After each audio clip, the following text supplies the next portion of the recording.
Jo ati kang atiku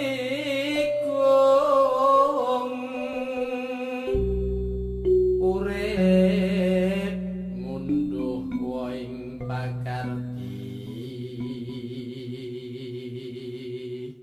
Assalamualaikum warahmatullahi wabarakatuh.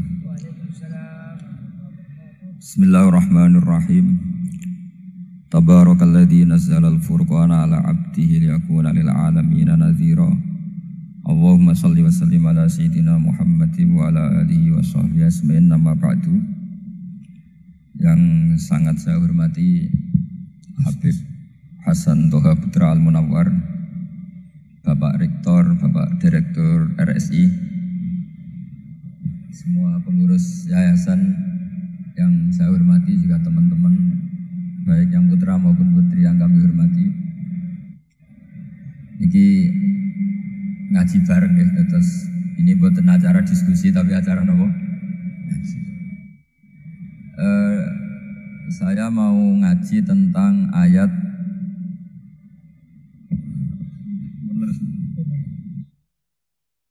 Qul bi fadlillahi wa bi rahmatihi fa bidzalika falyafrahu. Ajarkan Muhammad atau katakan Muhammad pada umatmu, sebaiknya atau seharusnya mereka hanya gembira dengan melihat fadlnya Allah dan rahmatnya Allah. Ini harus kita pahami mulai dari konstruksi yang paling pokok, yaitu akidah. Dua ahwal, ahwal itu satu perilaku sosial. Tiga mutammimat, sesuatu yang tidak pokok tapi kita butuhkan dalam mengawal hidup ini. Saya beri contoh, orang itu sampai maksiat itu karena cari kesenangan. Misalnya baru penat itu, ingin seneng, ada orang yang macam-macam lah, ingin melihat maksiat, apa itu pornografi, apa nyabu, apa macam-macam. Itu sebetulnya agama punya konsep yang luar biasa, yaitu seharusnya seseorang itu gembira dengan ketaatan. Lalu pertanyaannya, caranya gembira gimana? Gembira itu mudah.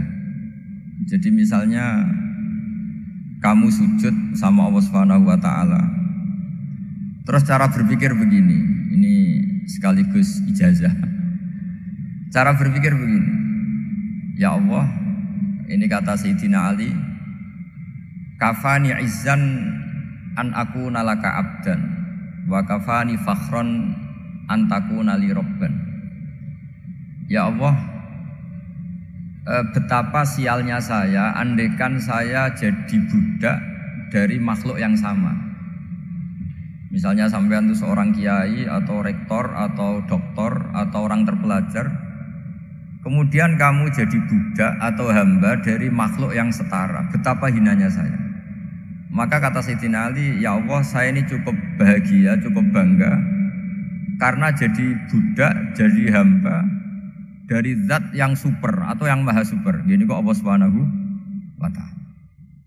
Sehingga ada kebahagiaan yang luar biasa karena menjadi hambanya Allah Subhanahu wa ta'ala.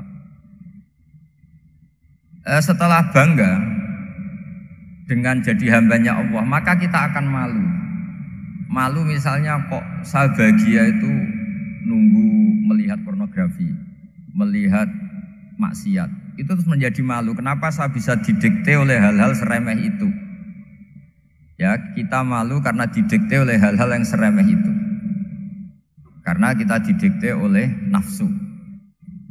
Jadi izzatun nafsi, satu harga diri seseorang itu harus dihidupkan untuk hanya tunduk kepada Allah Subhanahu wa ta'ala. Sehingga Nabi itu melatih satu logika tarkul ma'asi. Nabi itu dulu ketika ada seorang pemuda yang, ya karena mungkin pemuda ya, dia itu mau masuk Islam, tapi uniknya kata pemuda tadi, saya masuk Islam tapi asal dibolehkan bebas zina. Jadi ini agak sableng gitu. Jadi mau masuk Islam syaratnya dibolehkan apa? Zina atau free sex gitu. Karena orangnya agak hiper. Itu Nabi tidak langsung mengancam dengan neraka, enggak. Ketika mau pamit gitu semua sahabat melarang. Mah itu jangan, kamu jangan sowan Nabi, itu permintaan yang nggak masuk akal.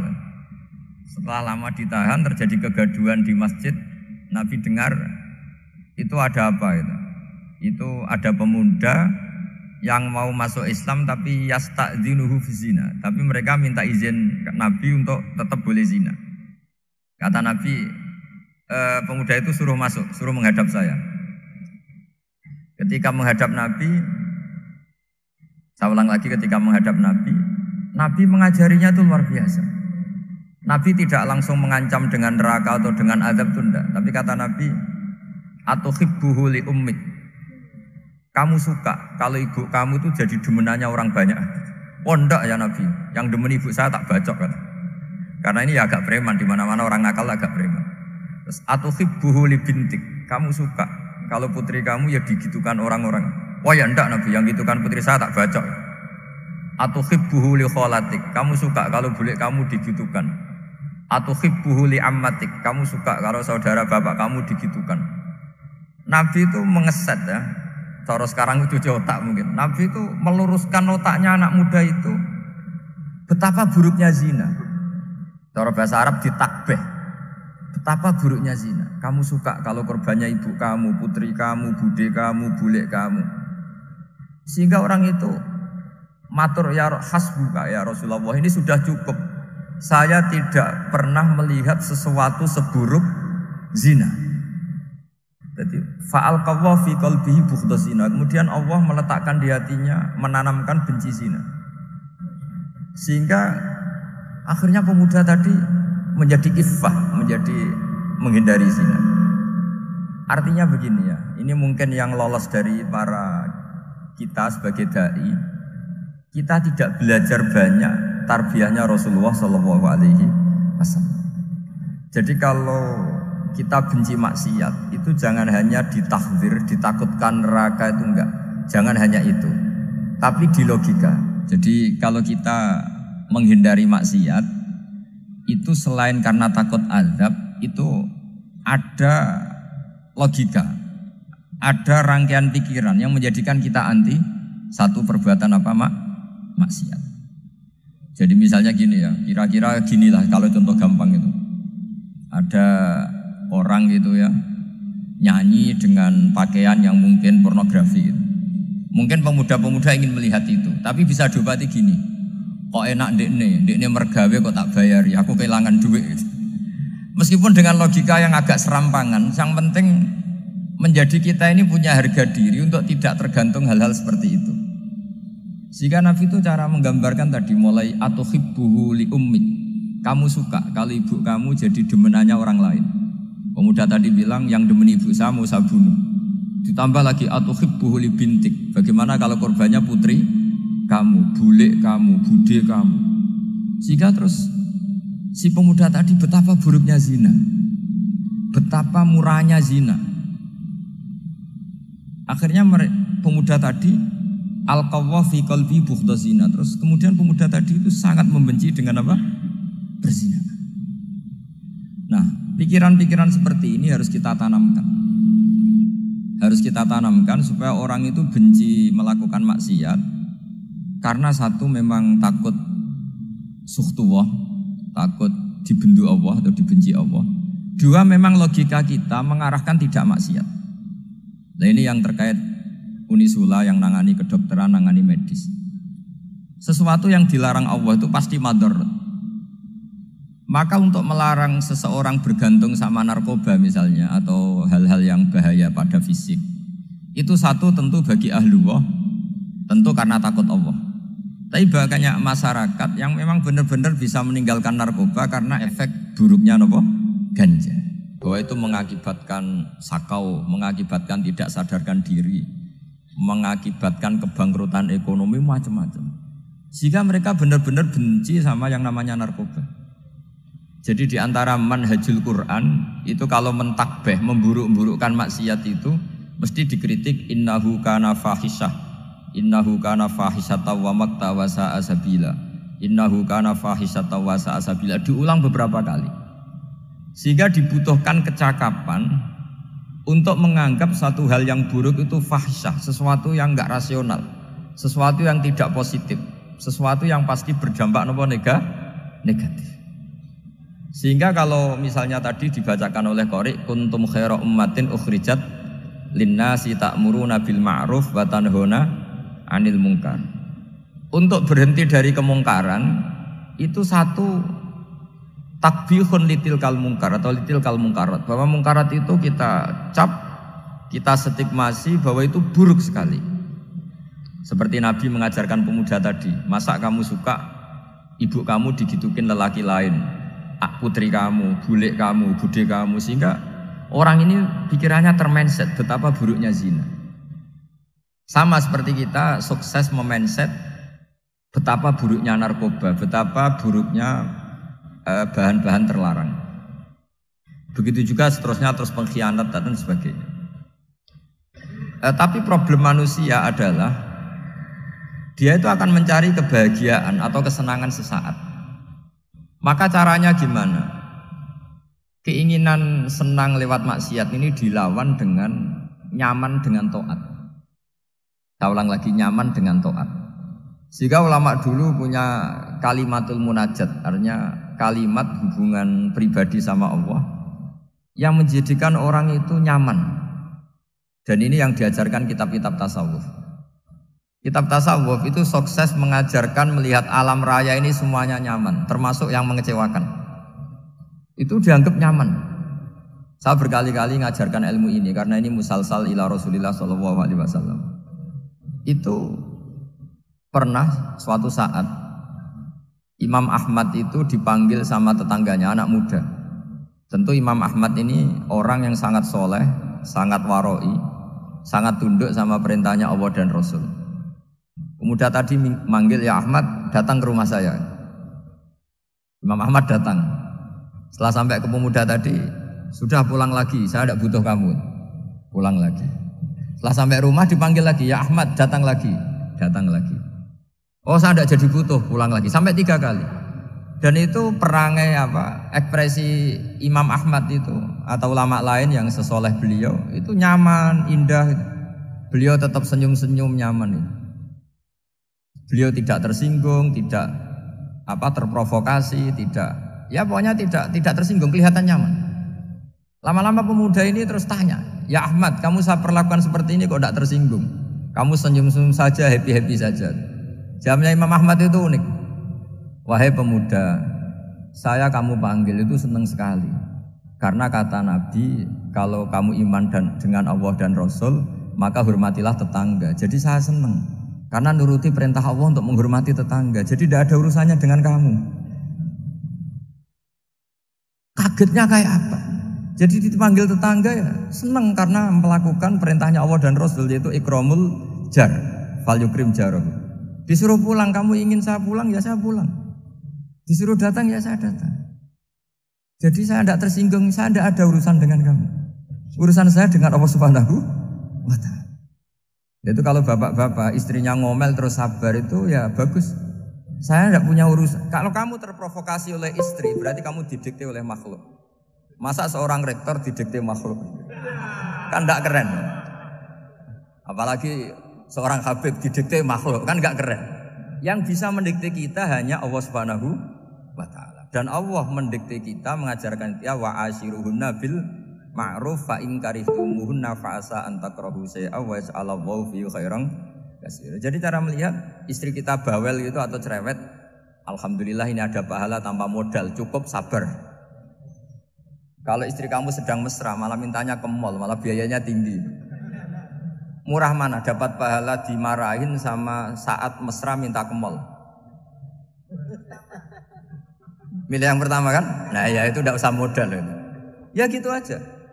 Jadi kalau istri sedang marah bawel, anggap saja ini rezeki. Dapat pahala tanpa apa? Biaya. Nah, kalau pas rukun malah nantang ke mall, biayanya malah tinggi. Jadi ulama dulu itu melihat dunia itu happy. Pernah Imam Syafi'i dikasih tahu, orang yang tadi nyium tangan kamu ya, itu di rumah menghujat Anda. Jadi dia sopan hanya di depan Anda, kalau di luar menghujat Anda. Jawabnya Imam Syafi'i lucu. Ya baguslah. Yang cerita ini kaget. Kenapa bagus ya Aba Abdillah? Kalau manggil Imam Syafi'i ya Aba Abdillah. Ya berarti saya masih wibawa, di depan saya tidak berani katanya. Jadi dipandang enteng saja. Jadi kalau kamu di depan kamu istri kamu tidak berani belanja, tidak ada kamu belanja banyak, anggap saja Anda wibawa. Jadi enteng saja. Pernah Imam Syafi'i dikasih tahu, separuh dari kampung Anda itu gak suka kamu. Ya baguslah, kenapa? Oh nak rukun malah bakal utang katanya gitu. Kira-kira yang utang itu yang rukun apa yang neng-nengan? Yang rukun. Jadi enteng saja. Masyhur itu makalahnya Imam Syafi'i. Waman asa'a ilaika faqad atlaqaka. Orang yang berbuat buruk sama kamu berarti membebaskan kamu. Kalau saya sedang neng-nengan sama Habib Hasan Toha Putra, beliau naik Alphard gak nawarin saya sah karena baru neng-nengan. Tapi kalau sedang rukun malah harus repot mana? Rukun sama ndak rukun? Repot rukun sebetulnya. Jadi Imam Syafi'i itu happy saja. Kalau sedang rukun sama tetangga ya dianggap rukun itu satu kenikmatan. Sedang ndak rukun ya dianggap satu kenikmatan.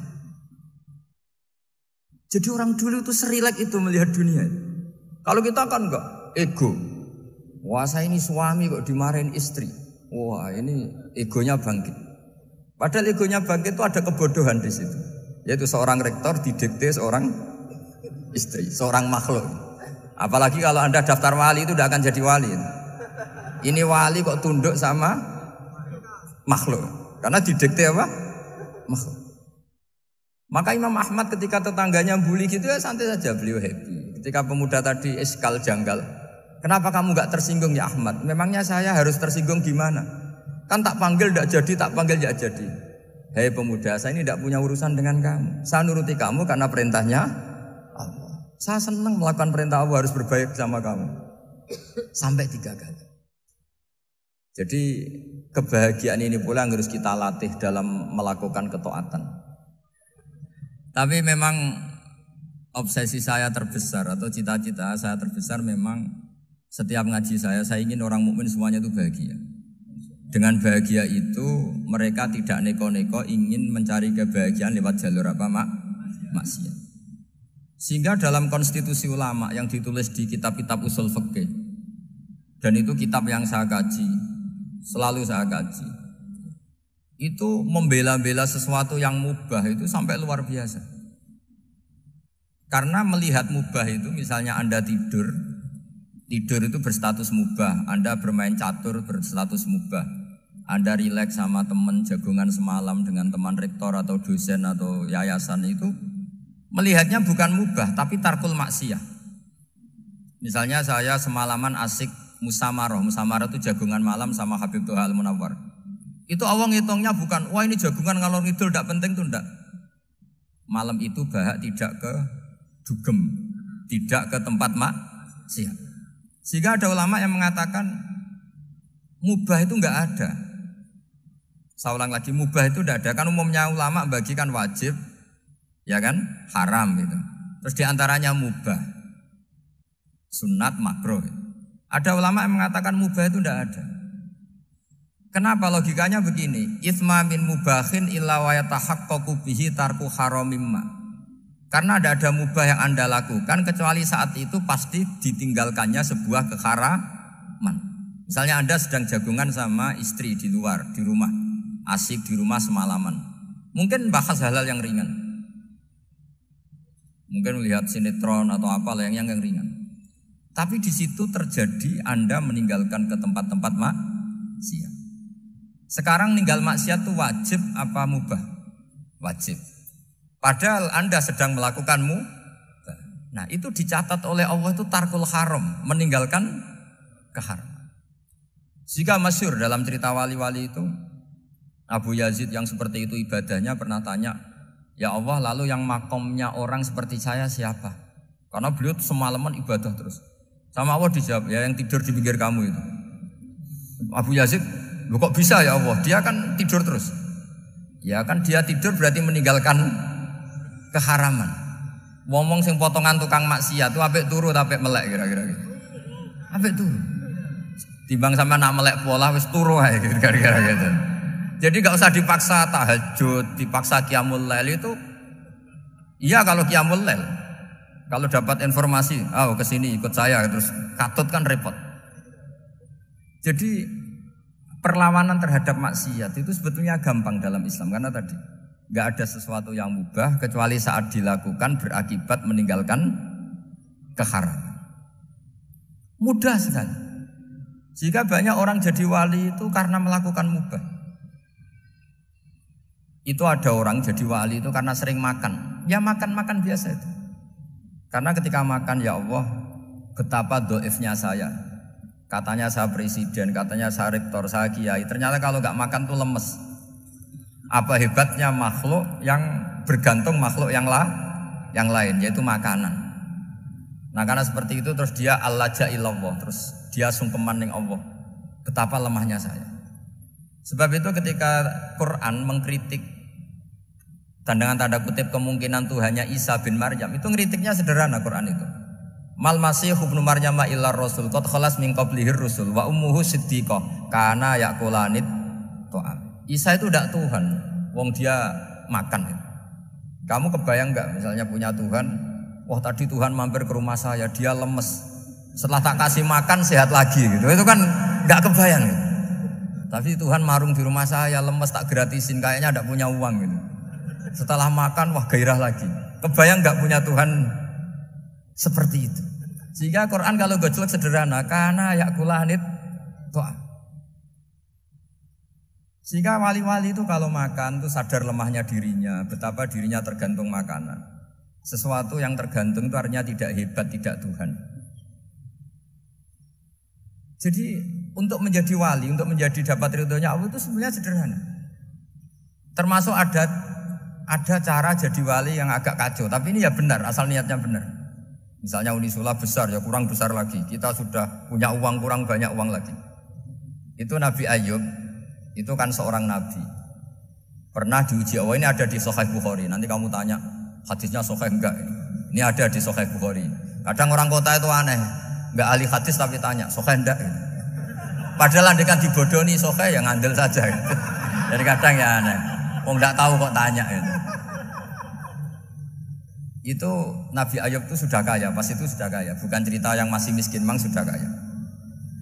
Beliau di kamar dihinggapin satu belalang dari emas. Setelah belalang itu dikejar, ternyata yang jenis itu banyak, semuanya dari emas. Ngambil sana sini, ini yang kesak ini dipenuhin, saku ini dipenuhin, sampai banyak. Sama Allah digojlok, kamu itu Nabi saya, kenapa kamu mengumpulkan harta sebanyak itu? Kamu itu Nabi saya kok rakus? Jawabannya Nabi Ayub unik. Ya Allah, siapa yang bisa kenyang dari rahmatmu? Ya, jadi kalau kamu punya uang 1 miliar, kok ingin 1 miliar 100, ingin 1 miliar 200, itu cara ngitung bukan uang. Ya Allah, siapa yang bisa kenyang dari rahmatmu? Karena rahmat Allah tidak terbatas. Sudah Gusti, tenang saja. Meskipun saya gini, rahmat Anda tidak akan habis. Sehingga waroi ada ilmunya, tomak juga ada ilmunya, termasuk ragus itu juga ada ilmunya. Misalnya begini, ini contoh ragus yang ada ilmunya begini. Ini saya beri contoh. Mungkin yang boleh niru orang-orang soleh, kalau nggak soleh jangan.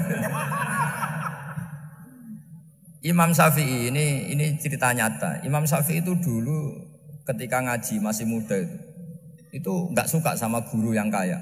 Kebetulan dia punya guru miskin terus. Namanya Sufyan As-Tsauri, itu miskinnya Masya Allah. Sufyan bin Uyainah juga miskin. Jadi dia miskin, punya guru miskin terus. Sehingga idolanya ya sama guru-guru yang miskin. Suatu saat guru-guru ini menyarankan dia ngaji Imam Malik. Imam Malik itu kaya raya. Itu babutnya Imam Malik kalau diinjek itu mata kakinya tidak kelihatan saking halusnya. Kalah Indonesia kalah. Itu Imam Malik tuh gaya. Kalau ngaji di kursi tinggi terus pakai bukhur itu, pakai dupa Arab yang mahal. Pokoknya mewah kali Imam Malik. Terus dia mulai ini kiai kok kaya. Kemudian setelah beliau alim tanya, saya harus ngaji siapa setelah ilmu jenengan habis kira-kira gitu. Kata Imam Malik, sudah kamu tidak usah perlu ngaji saya, kamu sudah alim alama.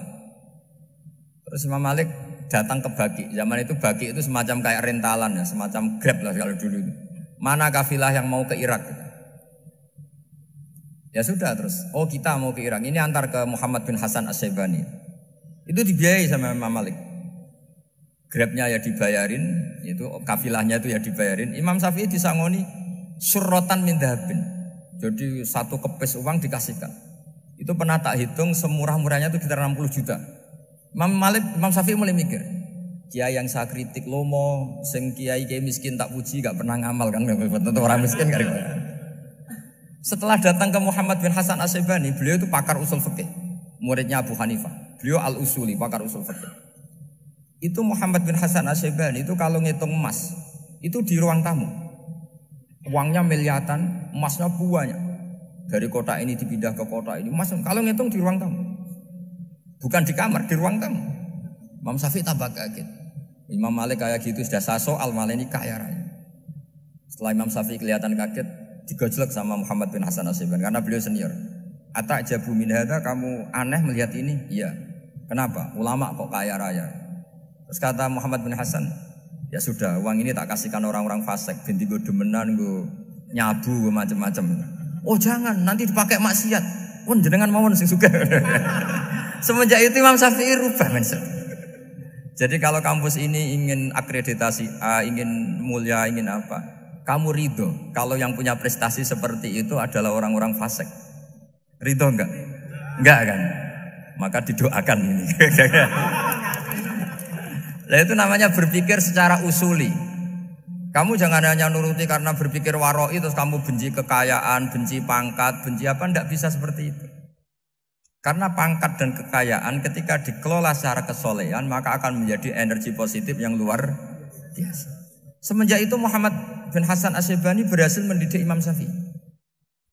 Sampai akhirnya keterusan Imam Syafi'i berpendapat kalau orang Islam bisa bikin rumah tingkat kok punya rumah reok itu haram. Akhirnya keterusan. Kalau bisa jadi bupati kok jadi ketua RT juga haram. Karena al-Islam ya'lu wala yu'la alaih. Islam itu luhur bukan bisa diluhurin. Sehingga rata-rata orang Syafi'iyah termasuk kiai-kiai Indonesia itu rata-rata ya agak-agak politikus. Ya agak-agak kedonyan, mungkin sebagian yang kedonyan tenan gitu. Karena gak ridho gitu loh. Kalau kesempatan itu dikuasai orang fasik kemudian menjadi kekuatan maksiat. Coba kalau bupati itu orang yang fasik. Kemudian programnya supaya rakyat seneng semalaman dangdutan yang purno misalnya. Supaya rakyat seneng dibolehkan dugem, dibolehkan judi. Tapi kalau yang jabat orang soleh kan ada beberapa perda yang menolak penyakit apa? Masyarakat. Jadi kamu jangan melihat bahwa kepangkatan ini hanya sebagai alat korupsi, alat otoriter, enggak. Asal kena orang soleh, maka ini menjadi energi kesolehan atau energi positif. Sebab itu ketika Allah muji para nabi yang soleh, diantaranya disifati apa? Faqad ataina ala Ibrahim al-kitab wal hikmata, terusannya ayat wa atainahum mulkan azim. Dan Nabi Ibrahim dan keluarganya tak kasih kerajaan yang besar. Nah sekarang masih banyak orang yang cara pandang ngapain bikin unisula yang megah, ngapain berambisi punya akreditasi A dan sebagainya. Menyoal seperti itu salah secara usul fikih. Karena secara usul fikih kesempatan yang baik tentu harus diperjuangkan oleh orang-orang yang soleh. Karena ini supaya jadi otoritas yang positif. Itu dulu ada latihannya. Jadi orang dulu itu gampang sekali ketika milih miskin ditanya, kenapa miskin? Saya ingin hisab saya ringan. Tapi ketika mereka kaya, yang soleh, supaya harta ini tidak dipakai orang yang nanti dipakai maksiat. Kita misalnya orang soleh kok mau pangkat, karena kita ada ridho, kepangkatan itu dipegang orang maksiat, kemudian menjadi energi maksiat. Begitu juga seterusnya. Maka ulama dulu itu rileks. Sampai Syekh Nawawi Al-Bantani itu nanti bisa dicek di tafsir Qul hal yastawil ladzina ya'lamuna wal ladzina la ya'lamun. Beliau muji-muji ulama. Kemudian ada seorang yang agak hasud mungkin. Tanya begini. Hebatnya ulama itu begini-begini. Terus ditanya, tapi kenapa kita sering melihat ulama ngantri proposal di rumahnya bupati kan?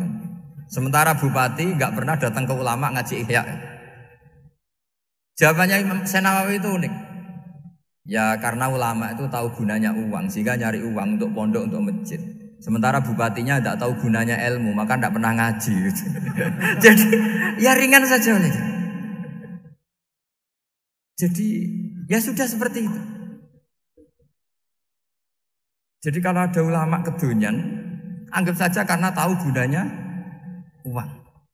Jadi kenapa ulama ngantri di kabupaten, bukan bupati ngantri di ulama? Jawabannya karena ulama tahu gunanya uang. Sementara bupatinya nggak tahu gunanya ilmu. Kira-kira gitulah. Ada ustadz tidak ganteng, kesensem rondo cantik, karena tahu gunanya ustadz itu.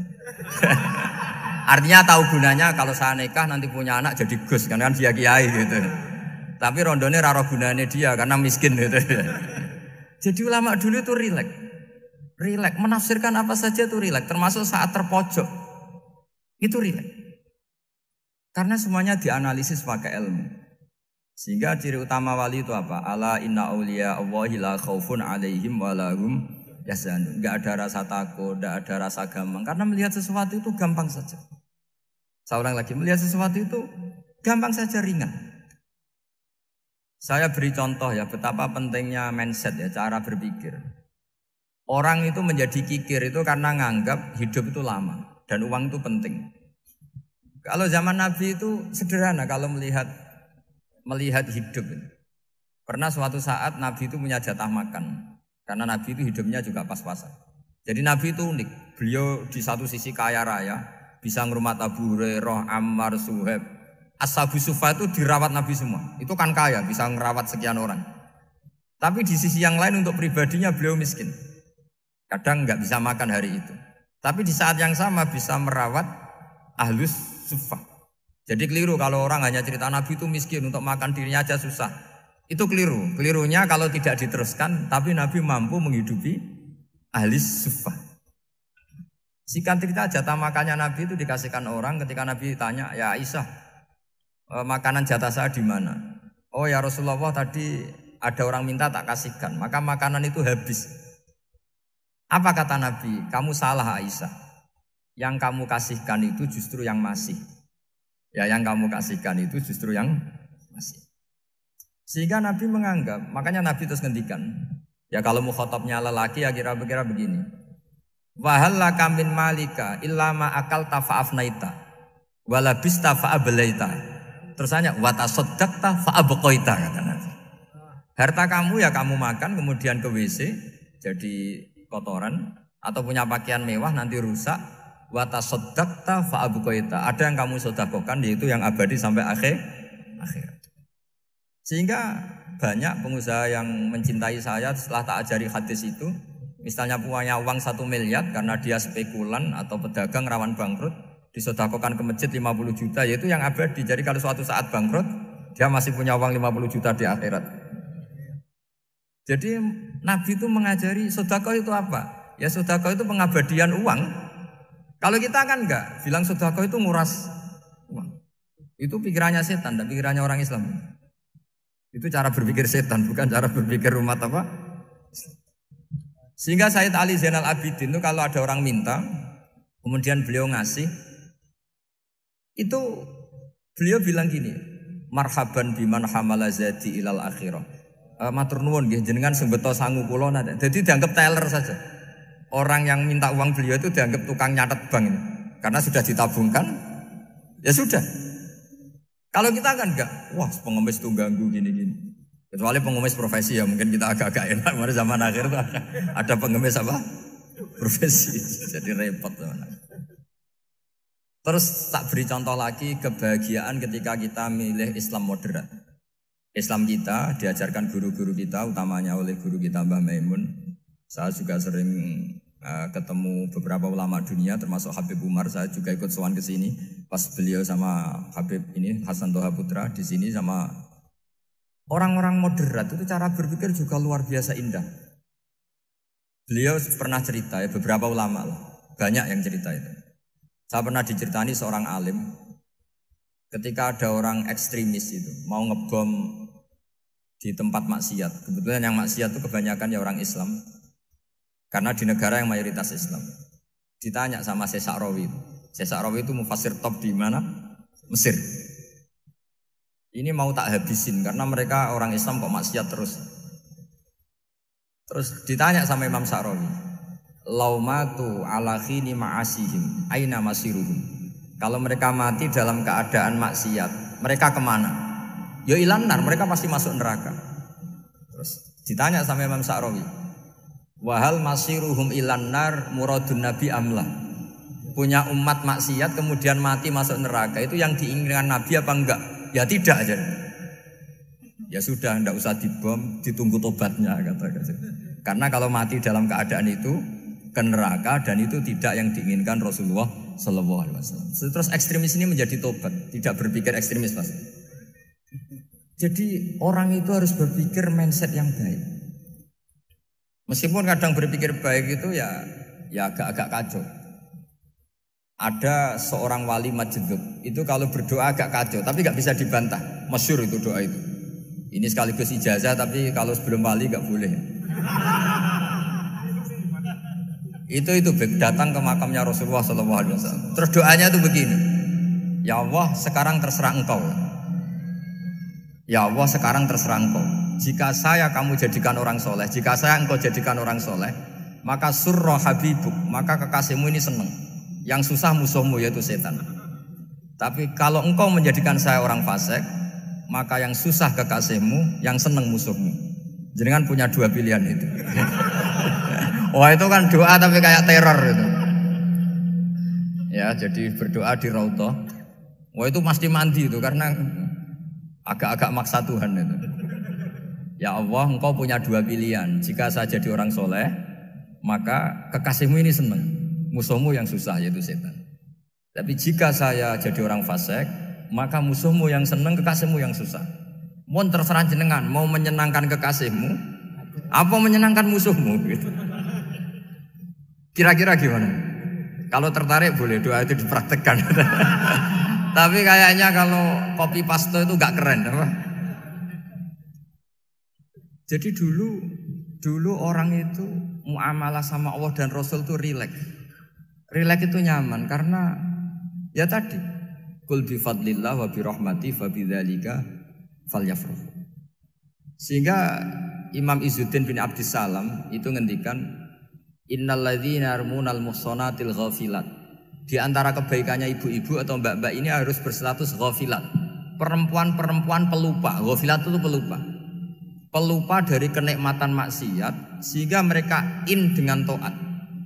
Misalnya ada ibu-ibu atau mbak-mbak atau juga bapak-bapak tahajud, kemudian nyaman dengan tahajud itu.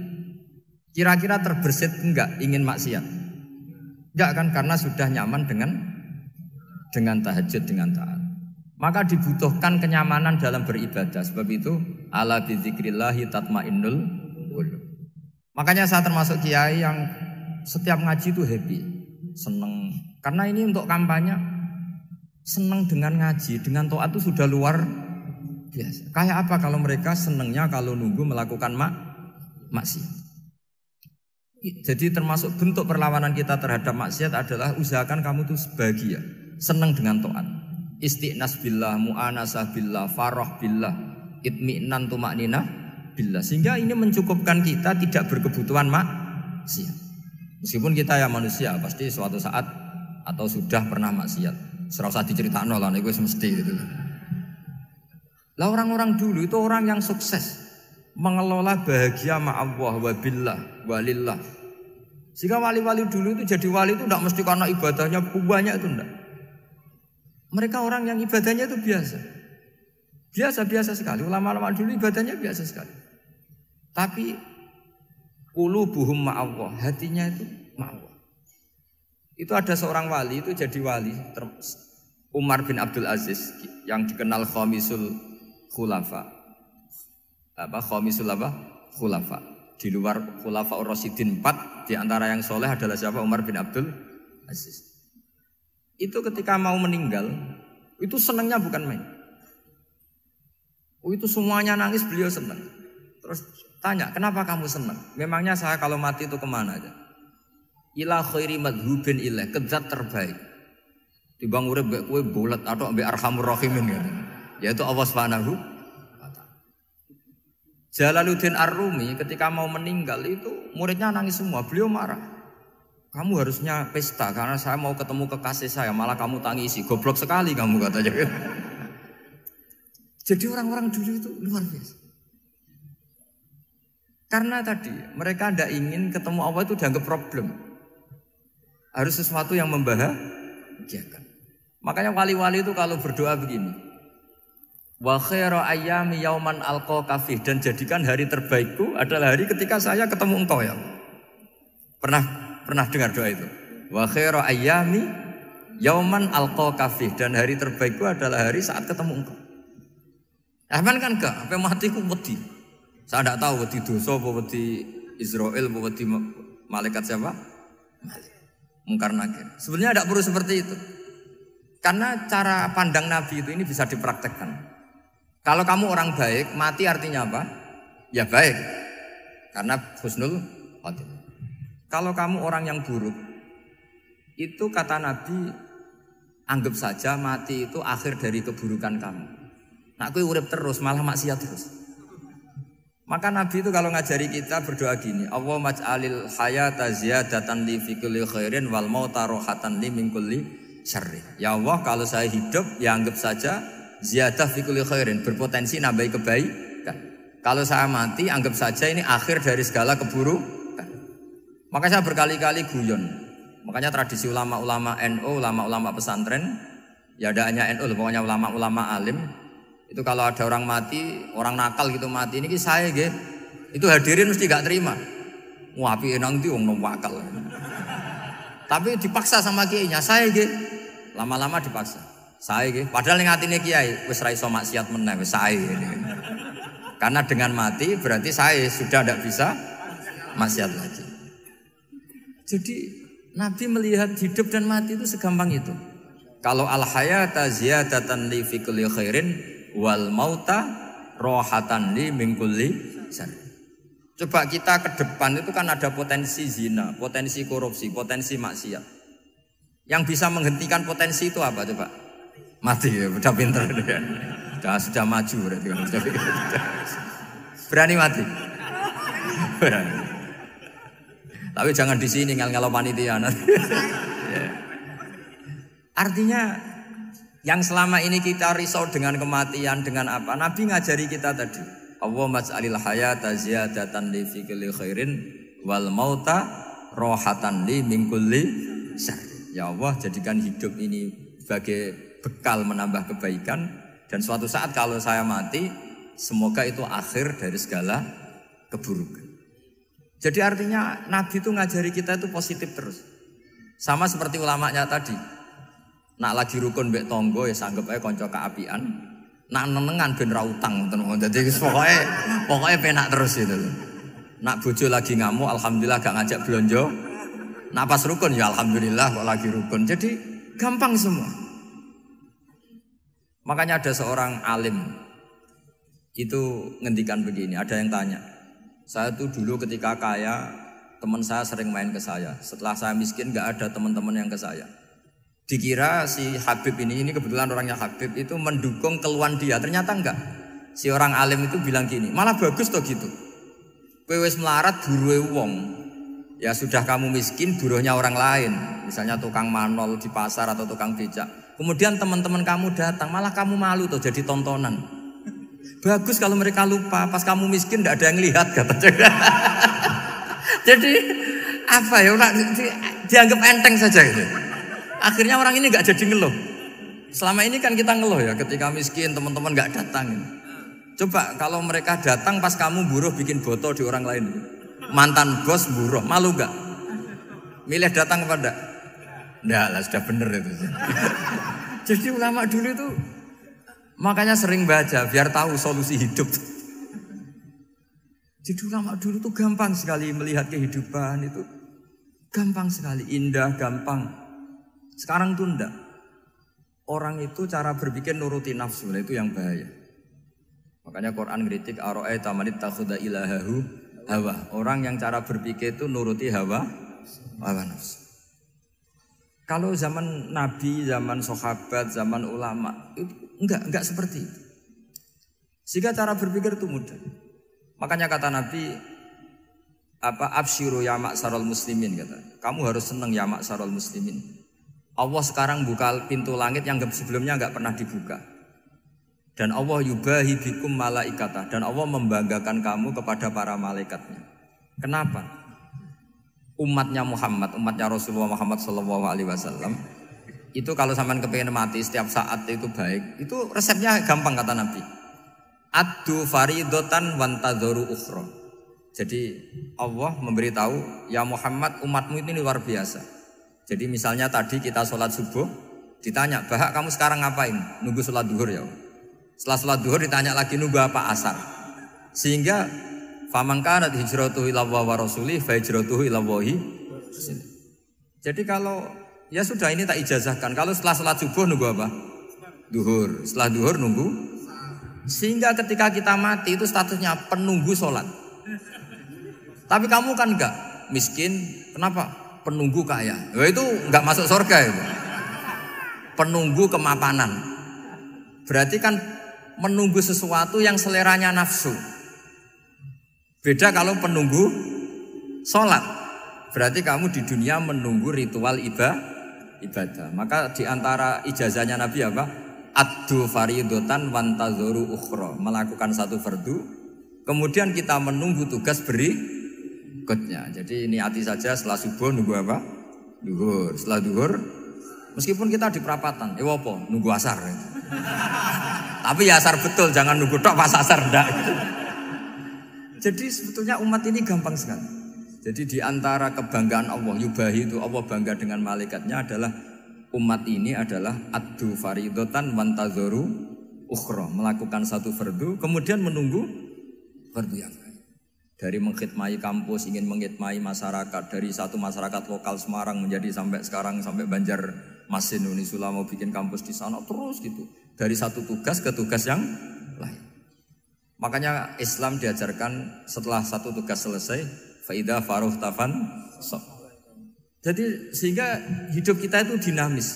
Dari satu kebaikan menunggu kebaikan lain, dari satu kebaikan menunggu. Sehingga hidup kita ngapain? Nunggu satu kebaikan. Ini sudah masuk faman kanat hijratuhu ila Allah wa rasulih fa hijratuhu ila Allah wa rasulih. Sehingga bayangkan kalau kita direkam Allah. Gusti kula ampun mati nak dereng sugih. Wis melarat puluhan tahun, sakit, nunggu sesuatu sing sifatnya nafsu, kepengin sugih. Sugih tok jak cukup. Tahu buruhno wong sing tau ngenyek ndekne lho, itu kan urung-urung wis dendam. Saya belum mau mati sebelum kaya dan buruhkan orang yang pernah melecehkan saya. Wis ngono akhirnya mati urung sugih. Berarti wis fakir matine hasud. Mau itu ngenes dunia akhirat kan kira-kira seperti itu. Kamu santai aja kalau fakir berarti ngeringankan hisab karena ada banyak harta. Yang mau dihisab papanya enggak punya apa-apa. Jadi saya mohon sekali ya, Islam itu mengawal kebahagiaan. Sebab itu sampai bahagia itu menjadi perintah Islam, qul bi fadlillah wa bi rahmati fa bidzalika falyafrahu. Karena dengan bahagia bi taat diharapkan orang Islam itu tidak bahagia atau cari kesenangan lewat jalur apa maksiat. Sehingga ciri utama wali apa? Ala inna auliya Allahi la khaufun alaihim walahum yahzanun. Sehingga ulama dulu itu rileks-rileksnya. Termasuk yang saya ceritakan tadi, Imam Ahmad, Imam Syafi'i, itu melihat apa saja rileks. Ya tadi kalau disenangi orang ya barokah, punya kawan kebaikan. Nak dineng ya barokah dineng di gedingi tonggo rada utang, ngeranjuk tulung gitu. Jadi rileks saja. Masyhur itu Imam Syafi'i ngendikan, waman asaa ilaika faqad atlakoka. Orang yang berbuat buruk sama kamu, hakikatnya adalah membebaskan kamu. Atlako itu apa? Membebaskan. Enak gak jadi hidup gitu? Kalau kamu kan enggak, kok gedeng aku salahku apa? Malah kamu ujub tuh, orang kok gak tahu salahnya. Kamu jadi suami, istrinya ngomel, kurang apa saya sebagai suami? Ya kurang banyak, enggak ganteng, enggak kaya, enggak ini. Malah kalau diterangkan malah parah toh. Ya sudah rileks saja, kalau dia ngomel ya tadi, alhamdulillah dapat pahala tanpa apa? Biaya. Terus ngomel kan butuh energi, paling yang enggak kuat 3 jam. Nanti juga berhenti apa? Sendiri. Terus ambil nilai positifnya, misalnya ngomel sama suaminya, bagus lah. Kalau ngomel sama tetangga malah kayak apa gitu aja udah. Jadi ulama dulu itu gampang sekali melihat hidup. Rasulullah ya gitu, melihat hidup tuh gampang saja. Ketika tanya, ya Aisyah apa ada sarapan? Tidak ada ya Rasulullah, ya sudah saya tak puasa. Jadi enteng saja. Kadang-kadang beliau ingin puasa ya puasa sunat, ada sarapan nggak jadi puasa. Rileks. Nabi itu rileks. Kalau ngajari kebaikan juga rileks. Nah sekarang itu banyak orang yang karena mungkin kurang baca, Islam itu kayak menjadi aturan yang bengis, yang repot, yang mengekang. Itu tidak seperti itu. Yuridu wa bikumul yusra wala yuridu bikumul usra. Allah menghendaki agama ini mudah. Sehingga ada sahabat di Imami Mu'ad itu baca Baqarah. Sahabat ini pekerja petani, mufarokoh ditinggal. Ketika Mu'ad lapor, ya Rasulullah ini ada orang munafik, tengah-tengah sholat mufarokoh saya ditinggal. Yang disalahin itu tidak yang ninggal tapi Mu'ad. Afattanun anta ya Mu'ad, kami itu tukang fitnah. Masa ngimami petani pakai surat Baqarah?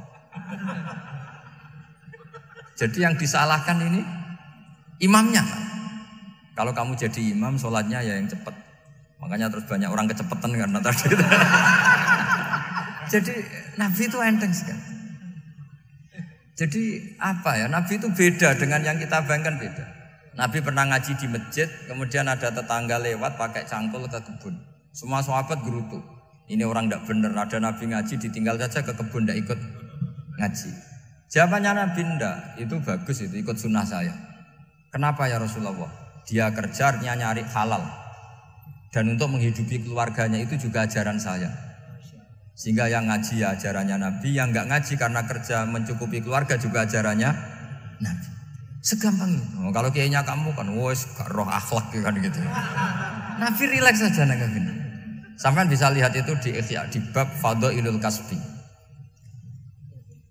Makanya ini penting sekali supaya orang itu berpikir Islam atau mendakwahkan Islam itu berdasar sanad. Ya, yang muttasil yang pernah dilakukan Rasulullah SAW. Semoga barokah. Assalamualaikum warahmatullahi wabarakatuh.